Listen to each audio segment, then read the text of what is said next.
Hello ជួនកាជំរាបសួរចាថ្ងៃនេះមានដំណើរកំសាន្តទៀតហើយមែនទេតោះថ្ងៃនេះយើងនាំគ្នាទៅលេងនៅស្រែបង្គូមចានាងខ្ញុំមិនដែលបានទៅទេលោកអើយ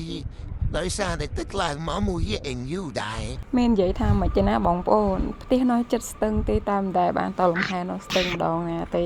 នឹងស្តៀងដូចនៅសៀមរាបដែរនៅទីផ្សារកុំបុកក៏វត្តឋានដែលបានទិញចូលទៅលេងញឹកញាប់មកនេះ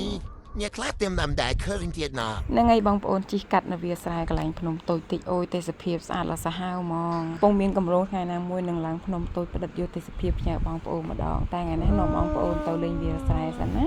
ចានឹងថ្ងៃបងប្អូនឲ្យផ្លូវទៅហួបនំតូចមកទៅមកស្ទឹងជាកន្លោផ្លូវស្រួលណាដែលសារបងប្អូនដែលមានអាតាណាក៏ជួយឈូសឆាយម្នាក់មកបាយអញ្ចឹងណាមិនឯងไอ้ទេសភាពនំកន្លែងទៅណាអូនិយាយពីស្អាតឡើងសាហាវបងប្អូនអើយមិនលេចខ្លាំវិទ្យាដែរនេះដែលជួយក្បាលស៊ីអីចាណា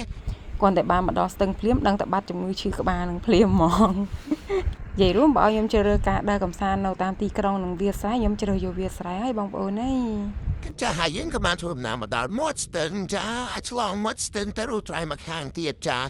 មានទៀតឯកេងចំទៀតទីបងងាយើងហ្នឹងឯងនេះភូមិយើងហ្នឹងនឹងគាត់មកនៅបែបធម្មជាតិហ្នឹងឯងឯក៏បានជួបគេនេះបងតែនឹងស្អាតដល់គេបានត្រៃអត់ទេណាព្រោះដំណើរស្ពោះទៅមកហើយបានជប់មួយត្រៃទីទេជាស្រ័យ ខ្ញុំនិយាយមែនថ្ងៃនេះអត់មានអីជាធំដុំទេព្រោះដោយសារយើងអត់មានកម្រងទុកមុននឹកភ្លាមក៏ពុបលមុបលមាប់ទៅនេះផ្ទះគេបួលទៅលេងទៅ ហើយទេសភាពកន្លែងឆ្លងស្ទឹងនេះតែតខោណាបើសិនជាបងអូនហើយចង់មកថតរូបអីចឹងអូហូវីវមិនបាច់និយាយទេ super cool ហ្មង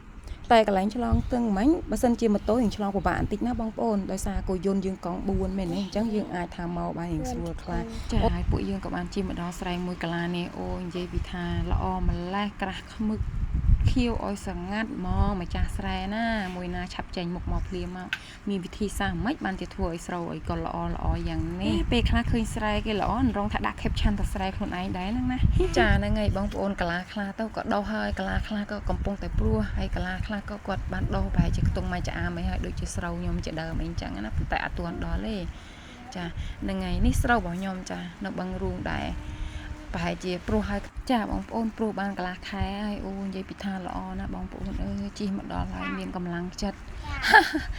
តែមេឃឯនេះមិនបាច់និយាយទេបងប្អូនគឺសតុំមួយថ្ងៃវល់ល្ងាចនេះទៅម៉ោង2ជាងឯណាប៉ុន្តែអត់មានថ្ងៃបើកទេអំណោយផលមែនទែនសម្រាប់ការដើរកម្សាន្តចាបងប្អូនហើយក៏ដូចដែលខ្ញុំបាននិយាយដើមវីដេអូអញ្ចឹងគឺថ្ងៃនេះយើងអត់មានកម្រងទុកមុនហើយយើងនឹងមកស្រែអញ្ចឹងណាចាអញ្ចឹងអ្វីដែលយើងយកមកស្រែបានគឺមានតែបាយមកកញ្ចប់ហើយនឹងរបស់គ្រឿងក្រោះបន្តិចបន្តួចចានេះបងប្អូន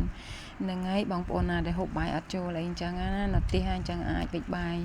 ផុកគ្រីមអីមកវាស្រែបានធានាថាឆ្ងាញ់ 100% ហ្នឹងហើយ អូខេជួបគ្នានៅវីដេអូក្រោយចាបាយបាយ